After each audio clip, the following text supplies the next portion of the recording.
नमस्कार शेतकरी बांधवांनो, अननोन फार्मर 1969 हे यूट्यूब चॅनलवर तुमचे पुन्हा एकदा स्वागत. मित्रांनो, हा आपला 2 एकराचा सोयाबीन तूर प्लॉट आहे.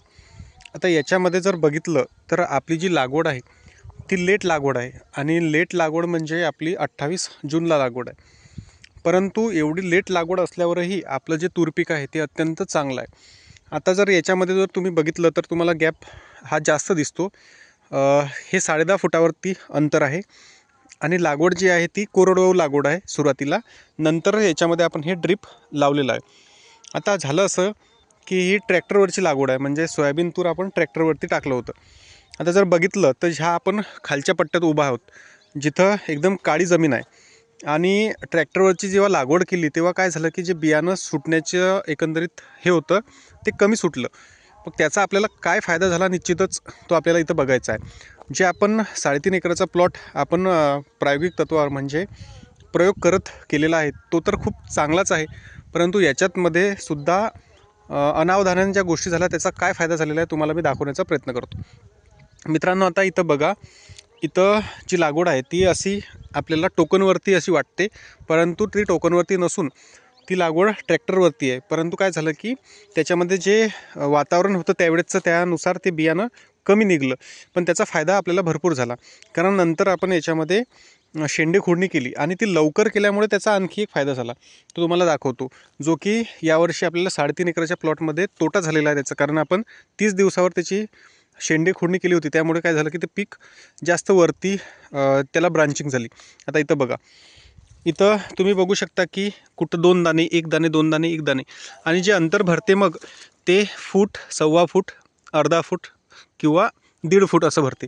परंतु तसं असलं तरी त्याला जे शेंगांचं प्रमाण आहे तुम्ही बघू शकता. आता कित्येक शेतकरी याच्यामध्ये कमेंट करतील की शेंगा फार कमी दिसतात किंवा काय. तर यावर्षी मित्रांनो वातावरणच असं होतं की शेंगांचं जे प्रमाण आहे ते कित्येक शेतकऱ्यांचं तर पीक वायाला गेलं, म्हणजे त्यांच्या शेंगाच झाल्या नाही.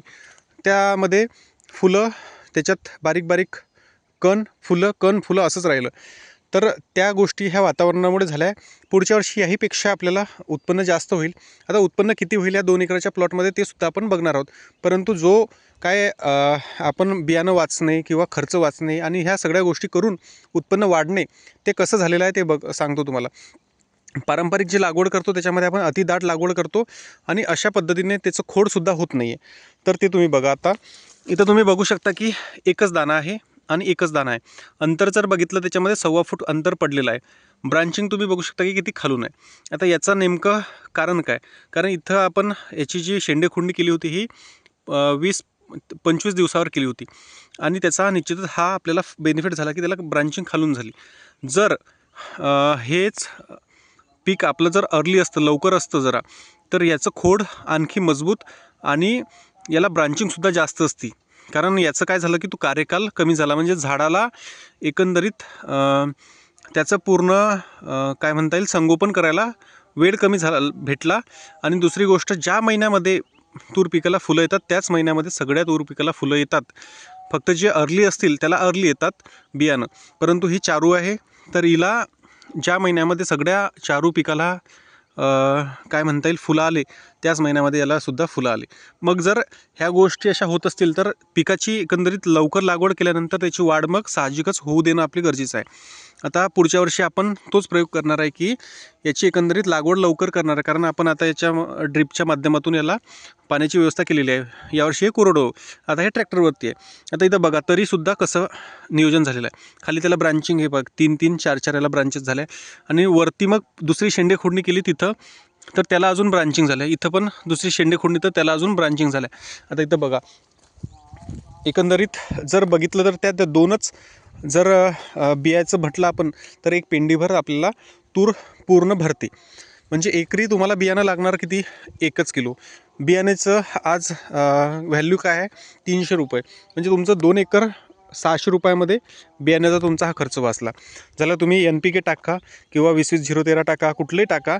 त्याच्यामध्ये जर आजच्या घडीला व्हॅल्यू जर आहे खताची तर ती आहे 2200 किंवा मग 1500-1600 पासून सुरुवात आहे. म्हणजे जर बघितलं तुम्हाला लागवडीसाठी तर आपल्याला एकरी एक बॅग कुठलंही खत लागते. मग जेव्हा आपण लागवड केलं तो बियाण्याचा खर्च जर बघितला तर 600 रुपये झालं. टोकननं जर म्हटलं तर 2 एकर टोकन करायला आपल्याला एक 300-400 रुपये मजुरी, किंवा मग घरचं टोकन असलं तर स्वतः एक माणूस 2 एकर कसंही 2-3 तासामध्ये लागवड करून घेऊ शकते.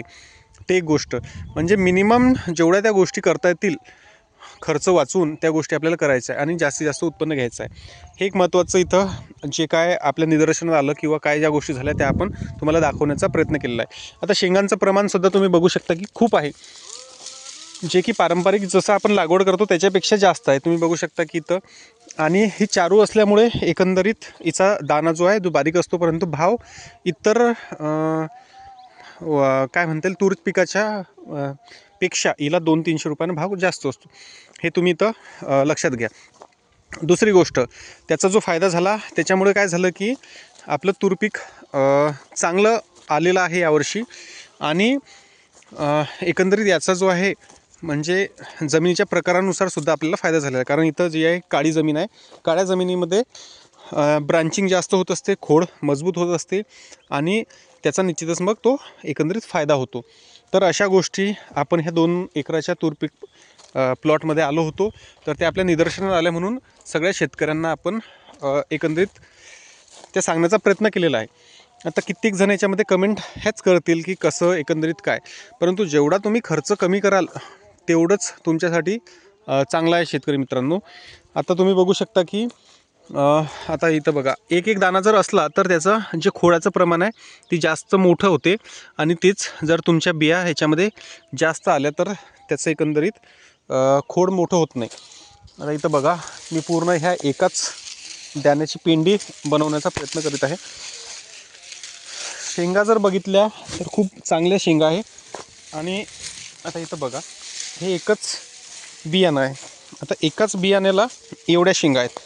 तुम्ही बघू शकता की हे पूर्ण आता एवढ्या शेंगा आहे, म्हणजे अर्धी पेंडी त्याच्यामध्ये तयार झालेली आहे. म्हणजे 2च बियामध्ये पूर्ण एक पेंडीभर तुम्हाला होईल. आता याचं जर एकंदरीत म्हटलं तर 200-300 ग्रॅम हे एका तुम्हाला बियापासून उत्पन्न साहजिक आहे. म्हणजे 200-300 ग्रॅम तरी याच्यामधून तुम्हाला उत्पन्न मिळेल. हे एक विशेष गोष्ट झालं. खताचं नियोजन आपण बघितलं की सुरुवातीला जे आपण NPK तुम्ही 8 दिवसानंतर सोडू शकता, 10 दिवसानंतर सोडू शकता, तर एकरी एक बॅग आपल्याला लागते. त्याच्यानंतर मग 2-3 वेळेस आपण युरियास त्याला टाकतो. आता कित्येक शेतकरी मग काय करतात की पुढं जेव्हा तूर पीक फुलावर येते तेव्हा टाकतात. तेव्हा काय करायचं मित्रांनो, टाकल्यापेक्षा ड्रिपच्या माध्यमातून तुम्ही सोडा.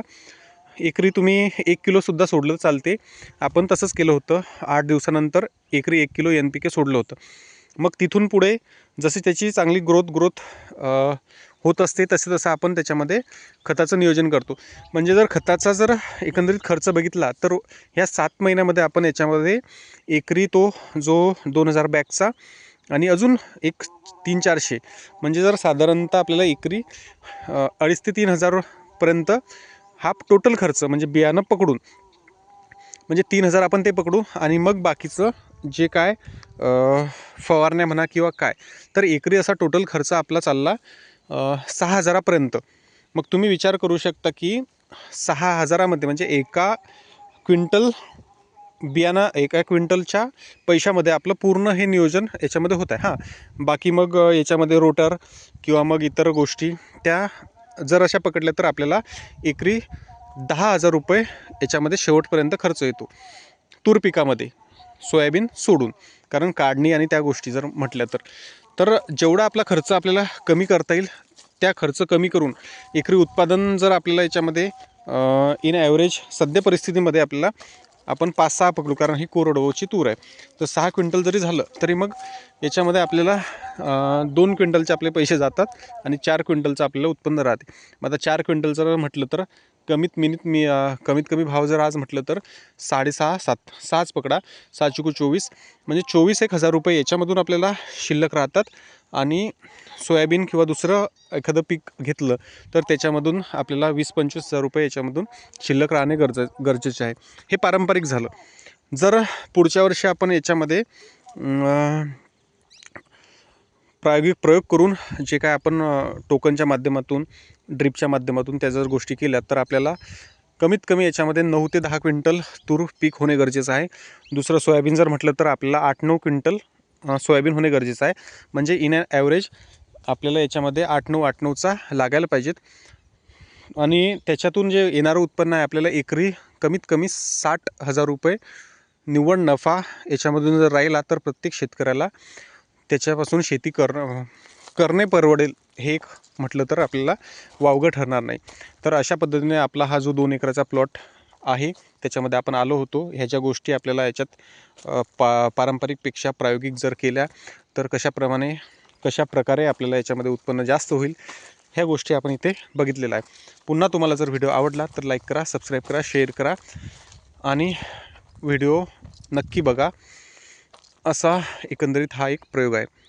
तर भेटूया नवीन काहीतरी घेऊन. तोपर्यंत धन्यवाद. पण प्रयोग करताना तुम्हीसुद्धा असा करा. याच्यामध्ये जे अंतर तुम्हाला वाटते की जास्त वाटते तर तुम्ही 9 फुटावरती लागवड करू शकता. आणि 9 फूट जर लागवड केली, याची उंची जर अजून जास्त वाढली तर तो पूर्ण भरेल. परंतु आपण 10.5 याच्यासाठी ठेवलेला आहे. पुढच्या वर्षी आपल्याला लवकर लागवड करायची आहे. जेमतेम मेच्या शेवटच्या आठवड्यामध्ये किंवा मग जूनच्या पहिल्या हप्त्यामध्ये लवकर जर लागवड केली तर ही जी उंची तुम्हाला दिसते की ही 4 फूट 5 फूट इथं वरती दिसते, तर ही उंची साधारणतः 8 फुटावरती तूर पीक तुमचं जाते. मग तेवढं जर उंच गेल्यानंतर ह्या वरती ज्या शेंगा असतात त्यासुद्धा तुम्हाला दिसतात आणि पूर्ण अशी ती पसरते सुद्धा. तर ह्या गोष्टी तुमच्या लक्षात घेऊन तुम्हाला मग याच्यामध्ये त्या गोष्टी करायच्या आहे. तर भेटूया मग नवीन काहीतरी घेऊन. तोपर्यंत पुन्हा एकदा धन्यवाद.